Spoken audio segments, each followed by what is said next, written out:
வணக்கம்.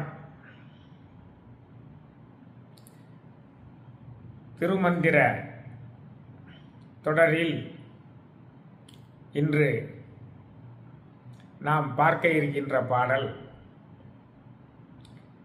உடம்பு என்பது உண்மையில் என்ன? கனவுகள் வாங்கும் பைதானே என்ற பொருள்படுமாறு உடலை பற்றிய பல உண்மைகளை சொல்லக்கூடிய ஒரு பாடல். உடல் எத்தனை அடுக்குகளாக உள்ளது? உடலில் என்னென்ன உள்ளது? உடலில் உயிர் எங்கு உள்ளது? உயிர் எங்கிருந்து எங்கு சென்று கொண்டிருக்கிறது? ஒவ்வொரு நாளும் ஒவ்வொரு நொடியும் அதை பற்றிய திருமந்திர பாடல்கள் என்ன சொல்கின்றன என்பதை அறிந்து கொள்ளப் போகிறோம். முதலாவது உடம்பை பற்றிய அந்த திருமந்திர பாடல். காயப்பை ஒன்று சரக்கு பலவுல, மாயப்பை ஒன்றுண்டு மற்றுமோர் பையுண்டு. காயப்பைக்குள் நின்ற கள்வன் புறப்பட்டால், மாயப்பை மண்ணா மயங்கியவாறே. இதான் அந்த பாடல். காயப்பை ஒன்று சரக்கு பலவுல. நாம் பார்க்கின்ற இந்த ஸ்தூல உடம்பு, அதான் காயம் என்று சொல்கிறார். அதை ஒரு பை என்று சொல்கிறார். அந்த பைக்குள் பல சரக்குகள் உள்ளன. என்னென்ன சரக்குகள் உள்ளன என்று ஆராய்ந்து பார்க்கும் பொழுது ஔவை குரலில் அதற்கு ஒரு பாடல் தென்பட்டது. தொக்கு உதிரத்தோடு ஊன் மூளை நினம் என்பு சுக்கிலம் தாதுக்கள் 7. இந்த உடம்பு எவற்றால் ஆனது? அதான் காயப்பை ஒன்று சரக்கு பலவுல. இந்த காயம், நாம் கண்ணால் பார்க்கின்ற இந்த உடம்புக்கு பெயர் ஸ்தூல உடம்பு. முதல்ல உள்ள அடுக்கு, அதில் உள்ள சரக்கு பலவுல என்னென்ன சரக்குகள் உள்ளன? தொக்கு உதிரத்தோடு ஊன் மூளை நினம் என்பு சுக்கிலம் தாதுக்கள் 7. தோல் இருக்கிறது, தொக்கு. உதிரம் இரத்தம் இருக்கிறது, உதிரத்தோடு ஊன் சதை இருக்கிறது, மூளை இருக்கிறது, கொழுப்பு இருக்கிறது, நினம் எலும்பு இருக்கிறது. சுக்கிலம்னா உயிர் சக்தி, ஆணுக்கும் பெண்ணுக்கும் உள்ள உயிர் சக்தி ஆகிய இந்த 7 வகையான அம்சங்களால் ஆனது இந்த உடம்பு. அதான் காயப்பை ஒன்று சரக்கு பலவுல, மாயப்பை ஒன்றுண்டு மற்றும் ஒரு பையும் உண்டு. இத முதல் அடுக்க தவிர வேற 2 அடுக்கு இருக்கிறது.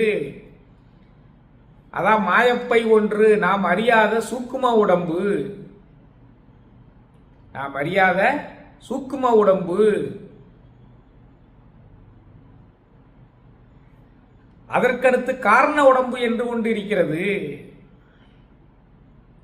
அப்ப இந்த சூக்கும உடம்பு, உடம்பினுடைய மற்றும் ஒரு அறியப்பட முடியாத, உணரப்பட முடியாத பகுதி இருப்பதை நாம் உணர வேண்டும். அதே மாதிரி காரண உடம்பு என்று ஒன்று இருப்பதையும் உணர வேண்டும். இந்த சூக்கும உடம்பு தான் நம்மளுடைய மனம், புத்தி, சித்தம், அகங்காரம் இந்த விஷயங்களை எல்லாம் ஆண்டு கொண்டிருக்கிறது. சூக்கும உடம்பு உணர்ச்சிகளை ஆளக்கூடிய உடம்பு சூக்கும உடம்பு. அதான் புரியட்ட காயம்னு சொல்றாங்க. மெய்வாய் கண் மூக்கு செவி அதனுடைய உணர்ச்சிகளை பூராமே சேர்ந்து அதனுடன் சேர்த்து மனம், புத்தி, சித்தம், அகங்காரம் இதையும் சேர்த்து உள்ளதுதான் புரியட்ட காயம்ங்கிறது. உணர்ச்சிகளை ஆளக்கூடிய உடம்பு சூக்கும உடம்பு. காரண உடம்பு நம்மளுடைய வினைகள் பதியப்படக்கூடிய உடம்பு. நாம் அன்றாடம் ஆற்றுகின்ற நல்வினையும் தீவினையும் அதில் தான் பதியப்பட்டு கொண்டிருக்கின்றன. அப்ப இந்த ஸ்தூல உடம்பு என்ன ஆகும்? சூக்கும உடம்பும் காரண உடம்பும் என்ன ஆகும் என்று நீ தெரிய வேண்டியிருக்கிறதுக்கு தான் அடுத்த வரிக்கு வராரு. காயப்பைக்குள் நின்ற கல்வன் புறப்பட்டால் மாயப்பை மண்ணா மயங்கியவாறே. மண் சாயில், மண்ணன் எடுத்துக்கிடக்கூடாது, 3 சுழியின். காயப்பைக்குள் நின்ற கல்வன் யாரு? அந்த ஆன்மா என்ற உயிர். ஆன்மா என்ற உயிர் இந்த ஸ்தூல உடம்பில் இருக்கிறது. ஸ்தூல உடம்ப காயப்பைங்கிறாரு, மாயப்பைய சூக்கும உடம்புங்கிறாரு, மற்றும் ஒரு பைய காரண உடம்புங்கிறாரு. நன்றாக புரிந்து கொள்ளுங்கள். ஸ்தூல உடம்பு தான் தொக்கு உதிரத்தோடு ஊன் மூளை நினம் என்பு சுக்கிலம் தாதுக்கள் 7 என்று அவ்வை குரல் சொன்ன மாதிரி அதனால் ஆகப்பட்டது. வெளியே நாம் பார்க்கக்கூடியது சதையும் பிண்டமுமாக இருக்கக்கூடியது ஸ்தூல உடம்பு. உணர்ச்சிகளை ஆளக்கூடியது சூக்கும உடம்பு. காரண உடம்பு வினைப்பதிவுகளை செய்யக்கூடிய உடம்பு காரண உடம்பு. சரி, காயப்பைக்குள் நின்ற கல்வன் புறப்பட்டால், காயப்பைனா இந்த ஸ்தூல உடம்புல உள்ள காயப்பைக்குள் நின்ற கல்வன் புறப்பட்டால், காயப்பைக்குள் நின்ற கல்வன் யாருன்னா ஆன்மா என்ற உயிர். அதை ஏன் கல்வன் என்று சொன்னார்? கண்ணால் பார்க்க முடியாதது, மிகவும் நுண்ணியமானது, எந்த நுண்ணோக்கியாலும் பார்க்க முடியாத அந்த உயிர். அந்த உயிர் எப்படி இருக்கிறது தெரிய வேண்டும் அல்லவா? மேவிய ஜீவன் வடிவது சொல்லிடில் கோவின் மயிரொன்று 100உடன் கூறிட்டு மேவிய கூறது 1000 ஆக்கினால் ஆவியின் கூறது 100,000ல் ஒன்றே. அதான் நம்ம ஆன்மா என்ற உயிரோட திக்னஸ் எவ்வளவு மெல்லிமையானது. ஒரு பசுமாட்டினுடைய வாலில் உள்ள ஒரு ரோமத்தை எடுத்துக்கொள்ளுங்கள். அது தோராயமாக 0.1 மைக்ரான் இருக்கும். 1 மைக்ரான் என்பது 1 மில்லிமீட்டரை 1000 பங்கு வைக்கக்கூடியது. 1/1000 மில்லிமீட்டர். அப்ப 0.1 மைக்ரான்னா 0.1 × 10⁻³ மில்லிமீட்டர். அதாவது 1 × 10⁻⁴ மில்லிமீட்டர் அளவுதான் இந்த மாட்டினுடைய முடி இருக்கும். அதை எடுத்துக்கொண்டு மேவிய ஜீவன் வடிவது சொல்லிடின் கோவின் மயிரொன்று 100உடன் கூறிட்டு அதை 100 பங்கா வையே. ஏற்கனவே 1 × 10⁻⁴ மில்லிமீட்டர் அளவுன்னு சொல்லியிருக்கேன். அதை 100 பங்கு வைக்கணும்னா × 10⁻². மேவிய கூறது 1000 ஆக்கினால் அதை இன்னும் 1000 பங்கு வச்சு 1 எடு × 10⁻³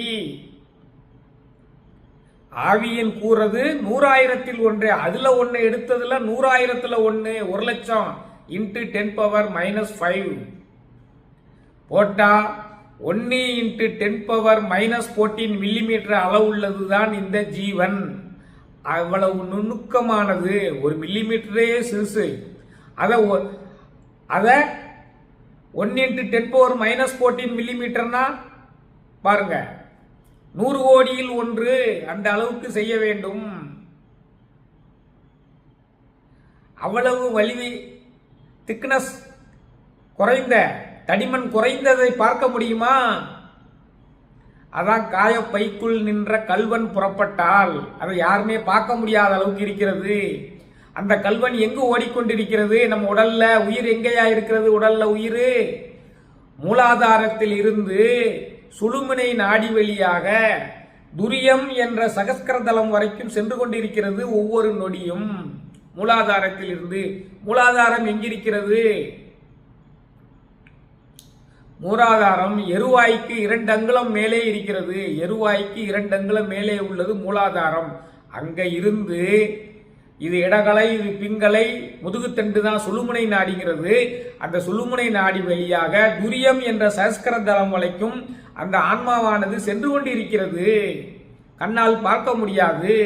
அதான் காயப்பைக்குள் நின்ற கல்வன் புறப்பட்டால் பார்க்க முடியாது. ஏனால் 1 × 10⁻14 மில்லிமீட்டர் அளவு நுணுக்கமானது.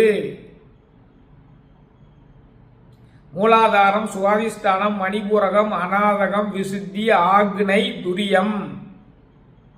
ஆக்னை தான் 6வது அடுக்கு. 6க்கு மேல உள்ளதுதான் துரியம் என்ற சஸ்கர்தலம். அங்க வரைக்கும் ஓடிக்கொண்டிருக்கிறது. சுழுமுனை நாடி வழியாக மூலாதாரத்திலிருந்து செல்லக்கூடிய அந்த ஆன்மா என்ற உயிர் ஓடிக்கொண்டிருக்கிறது. அது ஓடிக்கொண்டே இருக்கக்கூடியது. நம்மளுடைய மூச்சு கணக்கு முடிந்தவுடன் புறப்பட்டு விடும்.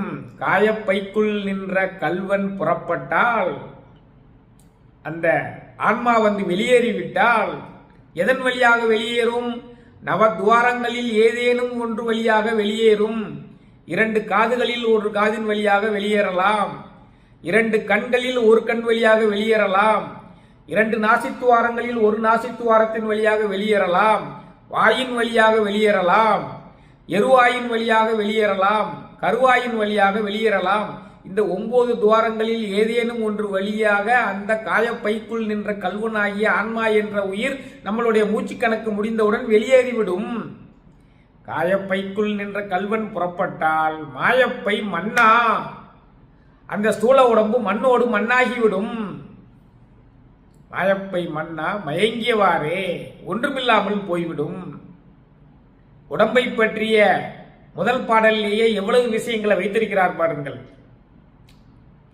காயப்பை ஒன்று சரக்கு பலவுள, மாயப்பை ஒன்றுண்டு மற்றுமோர் பை உண்டு. காயப்பைக்குள் நின்ற கல்வன் புறப்பட்டால் மாயப்பை மண்ணா மயங்கியவாறே. இதான் உடம்பை பற்றிய ரகசியங்கள் சொல்லக்கூடிய முதலாவது பாடல். உடம்பை பற்றிய ரகசியங்கள் இன்னும் தொடரும். அடுத்து ஒரு திருமந்திர பாடலில் உங்களை சந்திக்கிறேன். வான்மையில் வளாது பெய்க, மலிவளம் சுரக்க, மன்னன் கோன்முறை அரசு செய்க, குறைவிலாது உயிரல் வாழ்க. நான்மறை அறங்கள் ஓங்க, நற்றவம் வேள்வி மல்க. மேன்மைகொள் சைவ நீதி விளங்குக உலகமெல்லாம். மேன்மைகொள் சைவ நீதி விளங்குக உலகமெல்லாம். மேன்மைகொள் சைவ நீதி விளங்குக உலகமெல்லாம். மேன்மைகொள் சைவ நீதி விளங்குக உலகமெல்லாம். நன்றி, வணக்கம்.